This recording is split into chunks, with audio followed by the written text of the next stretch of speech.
కంచే చేను మేస్తే అనే సామెత ప్రకాశం జిల్లా ఎర్రగొండపాలెం ఆశీర్వాద్ ఫైనాన్స్కు సరిగ్గా సరిపోతుంది. అవసరాల కోసం జనం తమ బంగారాన్ని వడ్డీకి తాకట్టు పెడితే సిబ్బంది కాస్త బంగారాన్ని తప్పుడు పత్రాలతో మాయం చేసేశారు. ఒక వ్యక్తి తాకట్టు పెట్టిన తన బంగారంపై ప్రశ్నించడంతో విషయం వెలుగులోకి వచ్చింది. పోలీసులు కేసు నమోదు చేసుకుని దర్యాప్తు చేస్తున్నారు. మరోవైపు బాధితులు ఒక్కొక్కరుగా బయటికి రావడంతో ఈ కేసు మరింత హాట్ టాపిక్ అయింది. కొంతమంది అప్పులు చేసి ఆర్థిక అవసరాలు తీర్చుకుంటారు. అందుబాటులో ఉన్న వాటిని తాకట్టు పెట్టి అప్పు తీసుకోవడం, ఆ తర్వాత వడ్డీతో సహా చెల్లించి తిరిగి తమ వస్తువులు తీసుకోవడం సాధారణమే. కొంతమంది గోల్డ్ తాకట్టు పెట్టి కూడా లోన్స్ తీసుకుంటారు. వడ్డీతో పాటు అసలు చెల్లిస్తే తిరిగి బంగారం ఇచ్చేయాలి. కానీ కొంతమంది కేటుగాళ్లు ఆ బంగారాన్ని మాయం చేస్తున్నారు. ఈ ఘటన ప్రకాశం జిల్లా ఎర్రగొండపాలెం ఆశీర్వాద మైక్రో ఫైనాన్స్ లో జరిగింది. బంగారం గోల్మాల్ ఘటన స్థానికంగా కలకలం సృష్టించింది.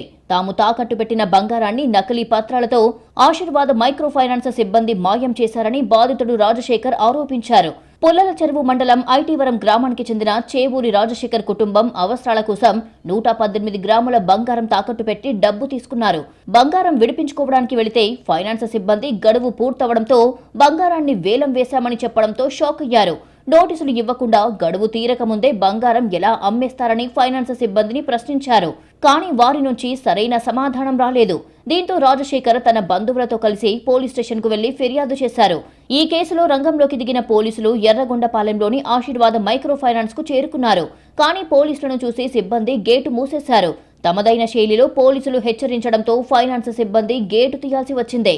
పోలీసులు టెక్నికల్ టీం సహాయంతో ఫైనాన్స్ కార్యాలయంలోని కంప్యూటర్లు, ల్యాప్టాప్లు, డాక్యుమెంట్లను సీజ్ చేశారు. సిబ్బందిని ఒక్కొక్కరిని విచారించి స్టేట్మెంట్స్ రికార్డ్ చేశారు.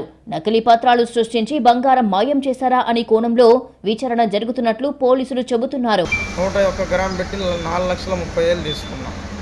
4,30,000 తీసుకున్నాక సంక్రాంతి పండగ కానీ తిరుగుతూనే ఉన్నాం. గోల్డ్ డీమని ఆ మేనేజర్ రావాలా, ఈ మేనేజర్ రావాలని చెప్పారు. సరే నేను సైలెంట్కి వెళ్ళిపోయినాక నేను మళ్ళా తర్వాత వచ్చిన ఏందమ్మా గోల్డ్ అంటే మీదంతా ఆక్షన్కి వెళ్ళిపోయినది. ఆక్షన్కి పోయినాక మేమేం చేసామన్నారు. ఆక్షన్కి ఎట్టపోద్దమ్మా చెప్పకుండా నోటీసు రాకుండా అంటే మీకు నోటీసు వచ్చినారంటే నాకైతే నోటీసే రాలే. రేకు తిప్రాంతకానికి పంపించిన నోటీసు. దాంట్లో నోటీసులో ఉంది కూడా నా నెంబర్ ఉంటుంది. నాకు ఫోన్ రాలే, నేను రిసీవ్ చేసుకోలే. నేను ఆ అమ్మాయిని అడుగుతూనే ఉన్నా ఎట్టపోద్దాం మీ ఆక్షన్కి ఏ రకంగా పోతుందమ్మని నేను అడిగిన. ఆ నల్ల డబ్బా ఏందో చేసుకోపు నీ శాతనైంది, ఆక్షన్కి పోయినాక మేమేం చేసామని అన్నాడు. మా బావ ఫస్ట్ నా పేరు మీద పెట్టింది. నా పేరు మీద పెట్టినాక 35,000 తీసుకున్న తర్వాత అదే అకౌంట్ మీద కంటిన్యూ చేస్తూనే ఉన్నాను. మా బావ నాకు ఈ విషయం చెప్పలేదు, నన్ను ఏ రోజు బ్యాంకుకి తీసుకురాలేదు. లాస్ట్కి నోటీసులు పంపించినాము, రాజశేఖర్ అనే అబ్బాయిని తీసుకురాలంటే ఆ అబ్బాయి తీసుకున్నాడు అని ఫేక్ నోటీసులు పంపించారు మా దగ్గర. మాది ఐటీవరం అయితే తిప్రాంతకం అని పంపించారు సార్ నోటీసులు. అక్కడికి వెళ్ళి చూస్తే అక్కడ రాలేదని సొమ్ము పెట్టినాక మేము కేసు పెడతాము, మీరు ఏందో అతి చేస్తున్నారంటే పోయి పెట్టుకాపో, ఏంది వాళ్ళు చేసినప్పుడు చూస్తా అని అన్నాడు ఆ పిల్లగాడు. మాది చైను, బాస్కెట్టు, బుట్టల కమ్మలు, నల్లబూసలు, 3 ఉంగరాలు, ఆ పిల్ల ఉంగరము ఇవన్నీ పెట్టిండు. ఇవన్నీ పెట్టినవి అది ఒకేసారి పెట్టలేదు సార్, మాటకంతే పెట్టిండు. మరోవైపు బంగారం గోల్మాల్ ఘటన ఆ నోటా ఈ నోటా జనానికి తెలియడంతో చాలా మంది పోలీసులను ఆశ్రయిస్తున్నారు.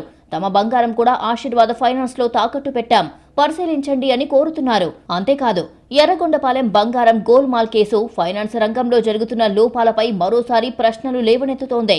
పలువురు బాధితులు న్యాయం కోసం ఎదురు చూస్తున్న వేళ ఫైనాన్స్ సంస్థలపై పర్యవేక్షణలో నిర్లక్ష్యం ఉందా, ఇంకెవరెవరు ఇందులో పాత్రధారులుగా ఉన్నారు అన్నది దర్యాప్తులో తేలుతుందంటున్నారు పోలీసులు.